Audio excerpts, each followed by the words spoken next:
In the private game, you run into many different types of shuffling procedures. The old-fashioned overhand shuffle is a weak way to mix the cards. You're just moving them in clumps. If you shuffle the cards in the hand and cascade them like this, you're exposing too many cards. In this case, the ace of spades could easily be cut thin into play, and you may know that it's one of the player's hole cards. Learn to shuffle the cards like the professional casino dealer. Interlace or riffle the corners softly, push and square. It's not that difficult to do, and it takes little practice. This is called the casino table riffle shuffle, and it's the best way to shuffle the cards.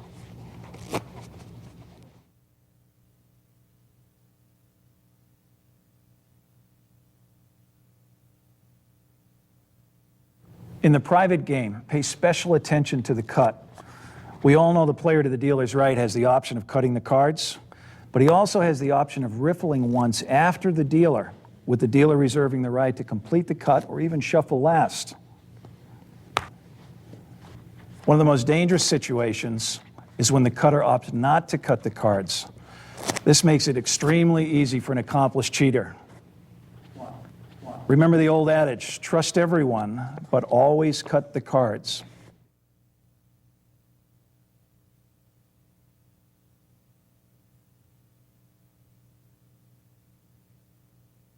This time we take a look at one of the oldest tricks in the book, the legendary bottom deal. We'll start with the 4 aces on the bottom and assume a 4-handed game.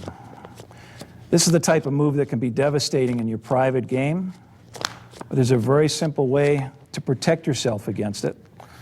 Take the time to find one of these plastic cards, cost you a couple of bucks, or use a joker face up from another deck, and after the shuffle, simply cut to the plastic card. This simple step, cutting to the cut card, will help prevent against this form of cheating.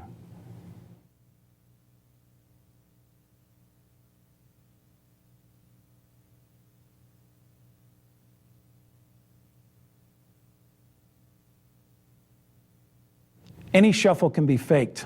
Now here's a deck in new deck sequence. In most poker games, cheaters are trying to control small blocks of cards. But don't think for a second that they can't control all 52 cards. The industry countermeasure against this type of manipulation is to give the cards a thorough scramble with each new deck and a mini scramble before each shuffle thereafter. And you should do the same in your private game.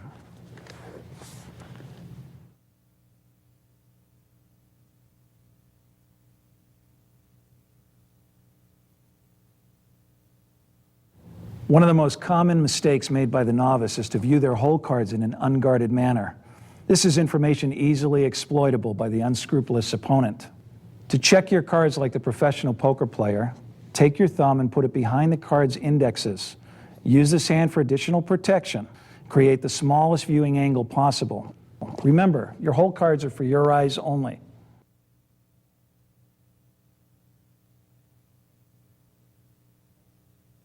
The second deal is another one of those notorious gamblers' moves that you might find in a private game. And as the name implies, I'm not dealing the top card of the deck, but the second card down. The second deal only aids a dishonest dealer if they happen to know the top card by peeking at first or working with marked cards. Casino industry burns a card before all betting rounds to prevent against these scams, and you should do the same thing in your private game.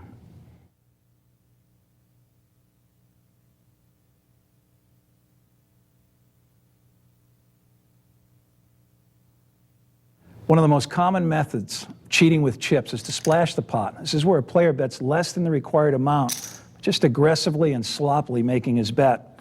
In the casino game, all players are required to cut their bets out openly and cleanly in the perimeter before they're ever pushed into the pot. This makes it fairer for everybody.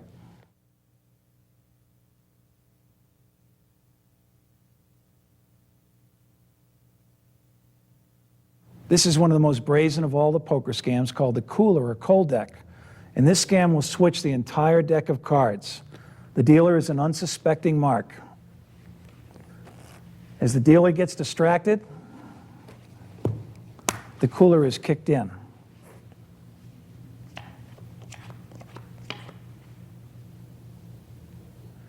The casinos have solved this problem because the house dealer has control of the cards at all time. In the private game, never take your eyes off the cards, even when it's your deal.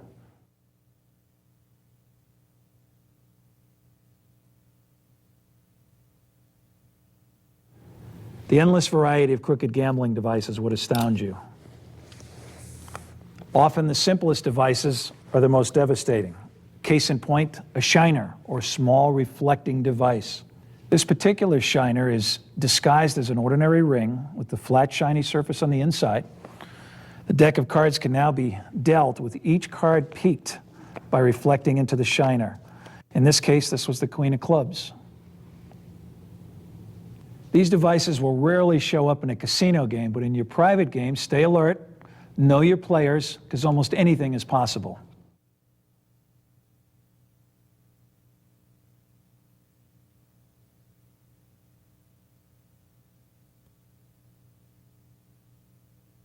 There's a million ways to mark cards. Examples range from luminous readers, which is an invisible die read with a special red contact lens, peggers, which put a small blister on the card, read by feel, daub, which are small paste-like substances concealed on one's person to mark the cards, or cutters and rounders that can alter the shape of a playing card so different patterns are recognized.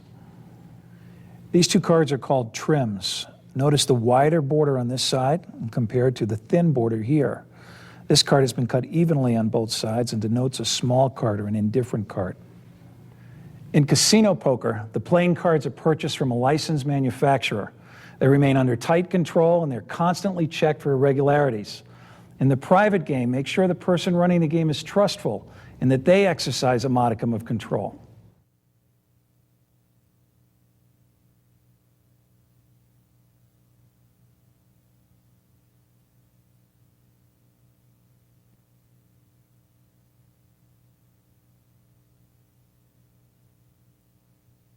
When most people think of the card shark, they think of fancy flourishes and tricks,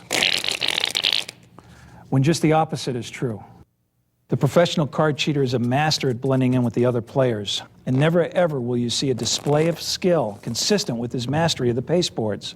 They shuffle like you and me, they act like you and me, and attention is avoided at all costs.